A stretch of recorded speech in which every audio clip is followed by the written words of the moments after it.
의대 정원 증원을 둘러싼 의정 갈등이 6개월째 이어지면서 대형 병원 응급실 운영에 큰 차질이 빚어지고 있습니다. 오늘 이슈플러스에서는 응급실 대란, 실태와 대책부터 짚어보겠습니다. 김광삼 변호사, 문소영 기자 나와 있습니다. 안녕하세요. 네, 안녕하세요. 안녕하세요. 먼저 요즘 응급실 어떤 상황인지 관련 보도부터 보고 얘기 나눠보겠습니다. 어젯밤 서울의 한 대학병원 응급실 앞입니다. 제 뒤로 보이는 구급차에선 마비 증세를 보여 대구에서 온 암 환자가 3시간 넘게 기다리고 있습니다. 몸 한쪽이 굳어가며 구토 증세까지 보이지만 병원 측은 위중하지 않다며 받아주지 않습니다. 다니던 곳이니까 이리 달려왔습니다. 사람이 꼬부라지고 죽어야지 받아주는지. 인천에서 온 뇌경색 환자는 꼬박 2시간을 기다리다 결국 다른 병원으로 향했습니다. 급성뇌경색 환자라서 저는 지금 1분 1초가 너무 아깝고. 응급실을 찾아 헤매는 구급대원들의 사투는 요즘 날이 갈수록 강도를 더합니다. 수원까지 다 알아봤는데 되지를 않아요. 한시가 급한 온열 질환자는 16km 거리의 타 지역으로, 심한 복통과 40도 고열에 시달리던 노인은 45km 떨어진 병원으로 옮겨졌습니다. 병상이 난다 한들 환자 볼 의사가 없을 때도 있습니다. 병원 다니는 환자라 좀 진료 문의 좀 드리려고요. 안 될 것 같아요. 응급실에 당직이가 없으셔가지고. 문소영 기자, 이런 현상이 서울뿐 아니라 전국적인 현상이다. 그 얘기인가요, 지금? 네, 복지부에 따르면 이제 현재까지 응급실 진료 제한이 발생한 곳은 전체 응급 의료기관 408곳 중에 5곳입니다. 충북대병원, 세종충남대병원, 당국대병원, 순천향대 천안병원, 그리고 속초의료원 등이 이제 응급실 운영을 중단을 했거나 축소를 했고요. 병상을 축소한 응급실은 25곳이라고 합니다. 근데 정부는 이제 일부에서만 벌어지는 일이다. 응급실이 완전히 마비된 게 아니라 일부 기능이 축소된 거다. 곧 정상화될 예정이다. 이런 설명을 하고는 있습니다. 지금 정부에서는 일부만 그렇다는 건데 지금 리포트를 보니까 현장 상황은 그렇지 않은 것 같은데요. 네, 그 응급실이 돌아가고는 있기는 한데 전공의가 이제 500명이 떠났습니다. 인력 자체가 크게 줄어들었고요. 그러다 보니까 환자를 받더라도 수술할 의사가 또 부족한 문제가 생깁니다. 이렇게 감당이 안 되다 보니 대학병원 응급실들 중에서는 이제 해당 병원 환자만 받아주는 곳도 있다고 하는데요. 그래서 2차 병원까지 요즘 이제 난리가 났다는 겁니다. 특히 최근에 이제 코로나 재확산 때문에 응급실을 찾는 코로나 환자가 지난달에만 6배가 늘어나면서 응급실 과부하가 더 심각해진 상황입니다.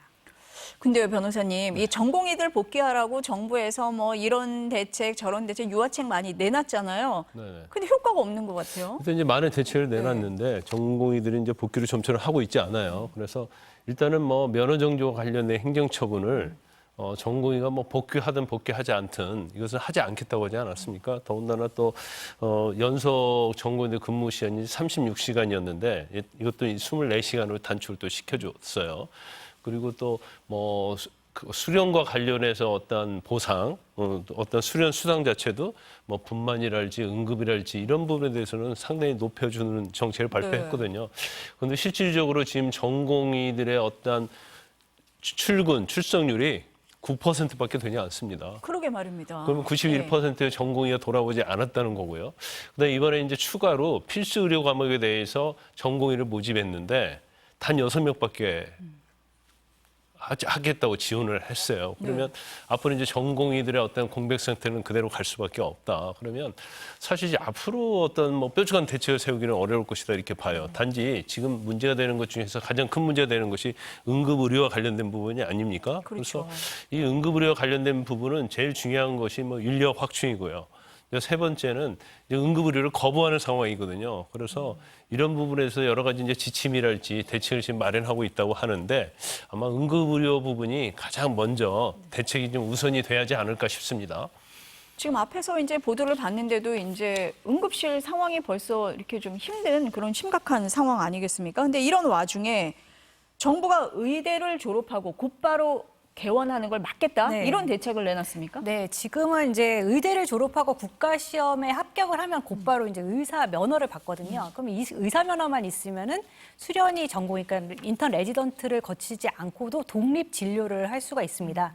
그래서 이제 전공의들이 돌아오지 않고 개원을 하겠다, 뭐 이렇게 나서고 있는 상황이거든요. 그런데 보건복지부가 의대 6년만 이수하고 이렇게 바로 개원을 하거나 진료할 경우에 환자 안전이 우려된다는 말을 의료계에서도 이제 많이 해왔다면서 이제 이른바 진료 면허 도입을 검토하겠다 이렇게 밝힌 겁니다. 의사들이 당장 반발할 것 같은데요. 네, 그 의사협회는 즉시 반대 입장을 밝혔는데요. 의료 현장에서 의사들을 이제 쫓아내는 정책이라고 주장을 했습니다. 진료 면허를 이렇게 도입하겠다는 취지 자체가 네. 수련 기간 연장에 따른 이제 전공의 착취, 그러니까 저렴한 가격에 전공의들을 오래도록 일하게 할 수 있다라는 거죠. 그리고 의료 취약 지역에서의 이제 의무 복무를 꾀하는 이런 그 의도를 가지고 있는 것이다. 이런 설명인데요. 의협은 이제 의사 2,000명을 늘리자고 하는 정부가 지금 당장 현장에 나올 의사들을 막고 쫓아내고 있다. 이렇게 비판을 했습니다. 변호사, 의사들이 이제 당장 반발을 하고 있잖아요. 네. 그러면서 진료 면허 제도가 헌법상 직업 수행의 자유와 신뢰 보호의 원칙을 침해한다 이렇게 주장을 합니다. 이게 어떤 이제 얘기입니까? 일단 그런 뭐 주장을 할 수는 있을 것 같아요. 그런데 이것은 제가 볼 때 이제 정치에 관한 문제라고 봅니다. 이제 국가고시 합격해서 의사면허 따잖아요. 예. 그럼 바로 지금 개원할 수 있는 제도거든요. 근데 그게 아니고 적어도 어느 정도 수련 기간 한 2년 이렇게 수련 기간을 거친 다음에 이제 독립적으로 개원할 수 있게 해준다는 거죠. 그런데 지금 뭐 통계적으로 보니까 실질적으로 의사면허 따면 바로 개원을 하는 경우가 많지 않더라고요. 한 10%밖에 되지 않는다고 합니다. 그래서 이게 사실은 개원을 바로 하게 되면 사실은 어떤 임상 경험이랄지 그런 면 부족할 수는 있어요. 그런데 과연 이 시점이냐 문제는 좀 우리가 생각해 볼 수 있지만 결과적으로 보면 지금 우리나라는 시행을 하지 않고 있지만 영국이랄지 미국이랄지 일본이랄지 캐나다들은 거의 대부분이 2년의 수련 과정을 거쳐야만이 독립적으로 의사를 할 수 있는 진료면허를 주고 있습니다. 그래서 어떤 곳은 아예 의사면허를 안 주고 임상을 거친 사람한테 의사면허를 주는 거고 의사면허를 주되 2년이 지나야지 임상수련을 거쳐야지 또 진료면허를 할 수 있는 권한을 주는 경우가 있기 때문에 이게 정부가 이게 아주 불합리하다 볼 수는 없는데 이제 문제는 뭐냐면 여기에 대해서 아마 의사협회에서 의구심을 제기하는 것이 사실 이 진료면허 제도 자체는 네. 지금 돌아오지 않는 전공의들한테는 직격탄이 되거든요. 그러니까 본인들이 독립적으로 개원할 수 없는 거예요. 나간 전공의들 대부분 개업한다 지금 이렇게 얘기를 그렇죠. 하고 있잖아요. 그래서 이 네. 법을 지금 복귀해진 전공의에게 적용을 해버리면 사실 이제 개업할 수 있는 길이 막히기 때문에 굉장히 난감한 상황이 될 수 있고 과연 지금 의료 공백이 이렇게 엄청나게 후유증 효과가 있는데 과연 지금 실시하는 게 맞느냐 이제 그거에 대해서는 뭐 찬반이 있을 수 있다 이렇게 봅니다. 의협에서는 당장 법적으로 문제 제기할 것 같습니다. 근데 이건 이제 정책에 관한 문제이기 때문에 네. 설사 이제 법적으로 문제를 제기한다 하더라도 결과적으로 뭐 직무 수행의 자유랄지 직업의 자유랄지 이건 이제 헌법상 기본권 침해했다고 해서 뭐 헌법 소원이랄지 이런 거 제기할 수 있을 텐데 제가 볼 때는 이건 정치에 관한 문제이기 때문에 뭐 승소하기는 쉽지 않을 거다 이렇게 봅니다. 근데 변호사도 의무 수련 기간 있지 않습니까? 변호사는 6개월 정도 있죠. 네. 그래서 변호사 자격 딴 다음에 바로 개업을 할 수 없습니다. 그래서 뭐 로펌이랄지 어느 변호사와 같이 변호사 밑에서 6개월 정도 이제 수련 기간을 거쳐야만이 이제 개업을 할 수 있도록 돼 있어요. 근데 뭐 개인적으로 볼 때 6개월은 제가 볼 땐 좀 짧다고 생각하거든요. 네. 그러면 사실은 어떤 뭐 의사의 임상도 마찬가지고 이제 변호사도 사실은 민사가 됐건 형사가 됐건 잘못된 주장을 했을 때 그런 피해자 또 법리를 잘못 알았을 때 경험이 없는 변호사에 의한 잘못을 저질렀을 때는 이제 피해자는 바로 의뢰인이고 국민이거든요. 그래서 저는 제가 볼 때는 기간을 좀 늘려야 하지 않나 그런 의견도 가지고 있습니다. 네. 어쨌든 국민하고 이렇게 직결된 부분에 있는 전문직에 대해서는 의무 수련 기간도 필요하다 이렇게 보시는 것 같습니다.